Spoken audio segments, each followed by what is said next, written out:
I think a lot of what happiness is a management issue.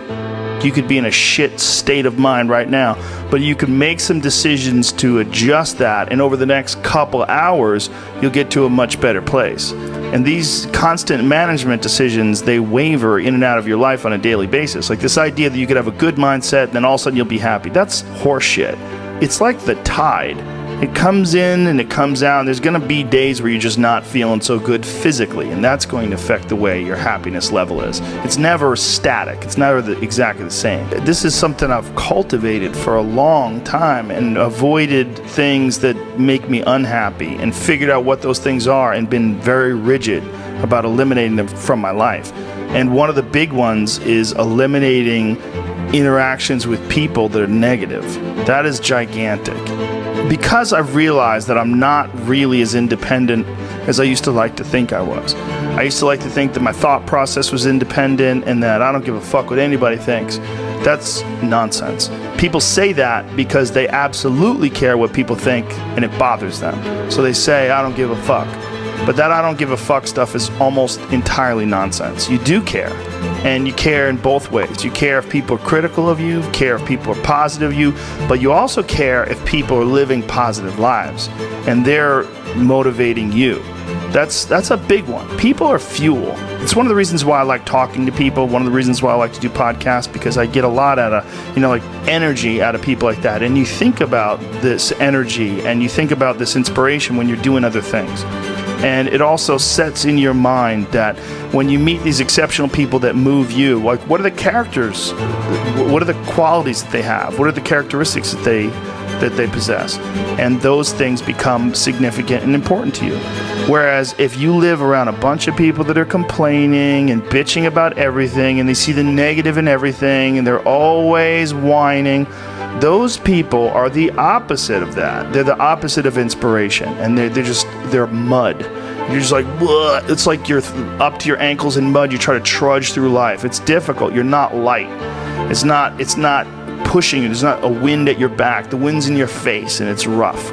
Over time, I've learned that these people, you're not going to fix them. I used to want to fix them when I was young. I used to want to go, hey man, I see what you're doing. Like, dude, don't do that anymore. Listen, just do this and stop doing that and start doing this. And if you just work towards this, you could be successful. And then a week later, the guy's doing the same shit. You're like, okay, right. I'm wasting a significant amount of my energy on someone who doesn't want to waste any of their energy on themselves. And so managing the community and the tribe that you're in, making sure that you're a good member of that tribe, that you're doing your part.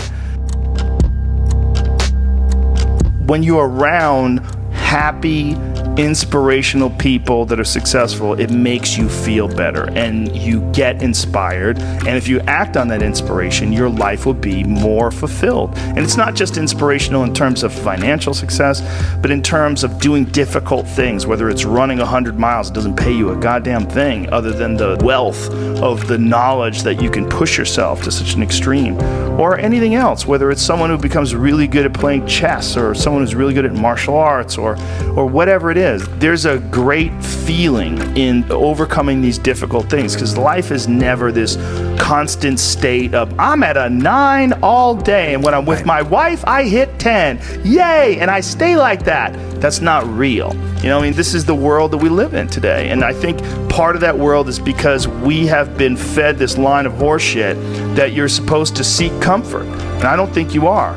I think you're supposed to seek lessons, and you're supposed to seek difficult tasks and accomplishments, and through those things and through doing things that are hard to do, even if it's just a fucking 90-minute hot yoga class. I do a 90-minute yoga class, man. Those last 20 minutes, I do not want to be there, man. And I definitely don't want to give 100%. And I can cheat. I could kind of half-ass it. But if I don't, and I get through it, when that time is up and the lady says namaste and everybody gets up, I'm like, fuck, man, I made it. I lost 15 pounds. My fucking yoga mat is drenched to the point where I could literally wring it out and fill a jug up with water. Through that struggle, I will now have a better day, and I better fucking do it again tomorrow, or do something else, because if I just think, well, tomorrow I'm just gonna coast and eat Twinkies and watch TV. Oh, hello sadness, my old friend. Hello depression. Because when you're not doing anything, you feel like shit. And that's just part of being a human being. And we can pretend that we're something other than what we really are. And we can pretend, nah, me, man, I'm just cool, just chilling, doing nothing. Bullshit. Hundreds of thousands of years of hunters and gatherers and people that were struggling.